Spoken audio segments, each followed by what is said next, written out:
Everyone, welcome to our channel wishpin.com। I am Aarti और आज इस वीडियो में हम बात करेंगे कि होम लोन के इंटरेस्ट रेट काफ़ी कम हो गए हैं, तो क्या आपको इन इंटरेस्ट रेट के साथ में होम लोन अप्लाई करना चाहिए या नहीं।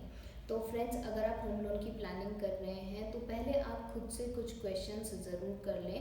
इन क्वेश्चंस के साथ में जुड़े हुए रिस्क को हम कैसे कम कर सकते हैं ये भी एनालाइज कर लें। तो फ्रेंड्स, इस वीडियो में हम यही बात करेंगे कि ये क्वेश्चंस क्या होने चाहिए और रिस्क को हम कैसे कम कर सकते हैं। तो फ्रेंड्स, फर्स्ट क्वेश्चन आप खुद से क्या करेंगे कि पहले आप अपना घर खरीदें या फिर लोन। तो फ्रेंड्स, यहाँ पर पॉसिबिलिटी क्या है कि हो सकता है आपने घर खरीदने की जल्दी में किसी ब्रोकर के साथ में डील को फाइनलाइज कर दिया है, लेकिन आपको बाद में पता चलता है आपका लोन अमाउंट सैंक्शन ही नहीं हुआ है। ये भी हो सकता है कि आपके सेलर को डाउन पेमेंट के लिए जो अमाउंट की रिक्वायरमेंट है वो एक सर्टेन टाइम और डेट पर ही चाहिए, उस टाइम आपके पास उतना अवेलेबल फंड ही नहीं है। तो फ्रेंड्स, हाउस हंटिंग करने से पहले आपको कुछ फैक्टर्स को स्टडी करना पड़ेगा, जैसे कि आपका बैंक, आपका क्रेडिट स्कोर, आपका लोन अमाउंट साइज, आप पीएफ और होम लोन से जुड़े चार्जेस जो आपको पे करने पड़ते हैं। ये आपको हेल्प करेगा ईएमआई अमाउंट को कैलकुलेट करने में और आपके पास एग्जैक्ट डाउन पेमेंट के लिए कितना अमाउंट होना चाहिए उसको कैलकुलेट करने में। होम लोन के इंटरेस्ट रेट का टाइप भी एक इम्पॉर्टेंट डिसीजन होता है। तो आप यहाँ पर फ्लोटिंग रेट, फिक्स रेट और दोनों के कॉम्बिनेशन में से एक रेट को चूज कर सकते हैं जो आपका बैंक ऑफर कर रहा होगा। नेक्स्ट क्वेश्चन आपका खुद से क्या होना चाहिए। फ्रेंड्स, जहाँ पर अभी आप वर्किंग हैं, क्या आपकी जॉब स्टेबल है वहाँ पर। तो अगर आप जिस कंपनी में, जिस सेक्टर में, जिस इंडस्ट्री में अभी वर्किंग है, मेक श्योर कर लें कि वो फाइनेंशियली स्टेबल हो। अगर आपको ऐसा कुछ भी एक्सपेक्ट हो रहा है या ऐसा कुछ भी लग रहा है कि आपका पे कट हो जाएगा या फिर आपकी कंपनी का डाउन साइज हो जाएगा और जिसकी वजह से आप अपनी फ्यूचर में ईएमआई पे नहीं कर पाएंगे, तो वहाँ पर आपको कोई भी big ticket size loan apply करने से पहले अपनी ईएमआई अफोर्डेबिलिटी देखनी पड़ेगी। अपनी ईएमआई पहले ही कैलकुलेट कर लीजिए।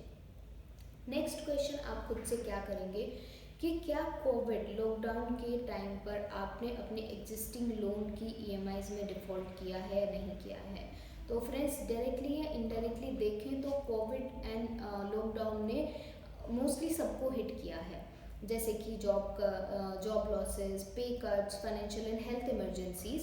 तो अगर इन रीजंस की वजह से आपके एग्जिस्टिंग लोन की ईएमआईज में या फिर क्रेडिट कार्ड की पेमेंट्स में कहीं भी डिले हुआ है, तो आप अपनी कैलकुलेशंस दोबारा कर लें। आप अपने लोन अमाउंट का साइज़ और ईएमआई के अमाउंट का साइज़ दोबारा कैलकुलेट कर लें। अपना क्रेडिट स्कोर भी आप फ्रेश चेक कर लें, क्योंकि आपने अभी डिफ़ॉल्ट किया है। तो ये आप चेक कर सकते हैं हमारी वेबसाइट www.wishpin.com पर, जिसका लिंक भी हमने डिस्क्रिप्शन में छोड़ दिया है। नेक्स्ट क्वेश्चन आपका खुद से क्या होना चाहिए कि बाहर और भी फाइनेंशियल इमरजेंसीज हैं इन मार्केट, तो क्या आप उनके लिए रेडी हैं, उनसे जुड़े हुए रिस्क के लिए आप रेडी हैं। तो फ्रेंड्स, वैसे खुद में कोविड एक इमरजेंसी रहा है मोस्टली सबके लिए, लेकिन इससे भी अलग फाइनेंशियल इमरजेंसीज हैं जो आप फेस कर सकते हैं, जैसे कि आपका मार्केट लिंक्ड इन्वेस्टमेंट में लॉस की वजह से जो आप डाउन पेमेंट का अमाउंट सेव कर रहे थे उसमें शॉर्टेज होना, आपके ईएमआईज में डिफ़ॉल्ट होना, सडन डेथ या डिसेबिलिटी की वजह से आपका लोन का रीपेमेंट ना हो पाना। यहाँ पर आप क्या कर सकते हैं कि जो इमरजेंसी फंड आप सेव कर रहे हैं, रख रहे हैं, उससे अलग आप एक बफर अमाउंट भी सेव कर लें, जो आपको ऐसे क्राइसिस के टाइम पर हेल्प करेगा। दूसरा, आप क्या कर सकते हैं कि होम लोन लिंक्ड इंश्योरेंस की जगह पर आप टर्म लोन लें, जो आपको सडन डेथ और डिसेबिलिटी में हेल्प करेगा। वो आपको complete loan amount coverage provide करेगा, राइट। नेक्स्ट क्वेश्चन आप खुद से क्या करेंगे कि क्या आपकी जो वर्किंग स्पाउस हैं वो आपके साथ में को बोरोअर एंड को ओनर है। तो फ्रेंड्स, शायद आप नहीं जानते कि अगर आप अपनी वर्किंग स्पाउस को, फीमेल को एक अपनी होम लोन की एप्लीकेशन में अपने प्राइमरी एप्लीकेंट बनाते हैं, तो उनको टैक्स बेनिफिट और साथ के साथ इंटरेस्ट रेट भी कम ऑफर किया जाता है बैंक्स की साइड से।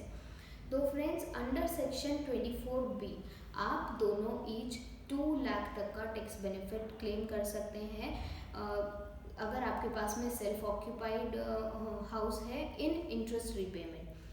और अंडर सेक्शन 80C आप यही 1.5 लाख तक का टैक्स बेनिफिट क्लेम कर सकते हैं इन प्रिंसिपल रीपेमेंट।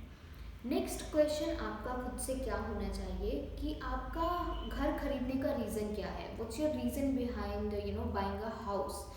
तो यहाँ पर आप क्या कर सकते हैं कि अगर आप घर रहने के लिए खरीद रहे हैं तो friends to be very honest तो इससे आइडियल टाइम कोई नहीं है आपका घर खरीदने के लिए, क्योंकि अभी होम लोन के इंटरेस्ट रेट की स्टार्टिंग ही 6.75% से है।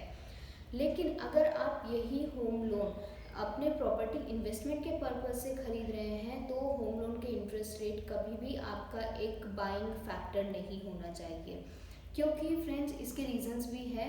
Real estate market is in slump, real estate market अभी स्टेबल नहीं है, तो चांसेस ये हैं कि आपकी जो प्रॉपर्टी है वो अभी इतनी जल्दी अप्रिशिएट ना हो, आप जितना रिटर्न उस पर एक्सपेक्ट कर रहे हैं उतना रिटर्न आपको ना मिल पाए। दूसरा, अभी बायर का जो आपके प्रोस्पेक्टिव बायर्स होते हैं उनका मिलना भी बहुत डिफ़िकल्ट है, तो हो सकता है आपको अपनी प्रॉपर्टी लॉस में ही सेल आउट करनी पड़े, तो उसके लिए आपको तैयार रहना पड़ेगा। तो फ्रेंड्स आर एडवाइस इज़ कि आप कभी भी लो इंटरेस्ट रेट की वजह से खाली अगर लेस इंटरेस्ट रेट है, अट्रैक्टिव रेट्स हैं, तो आप प्रॉपर्टी इन्वेस्टमेंट के लिए ना खरीदें।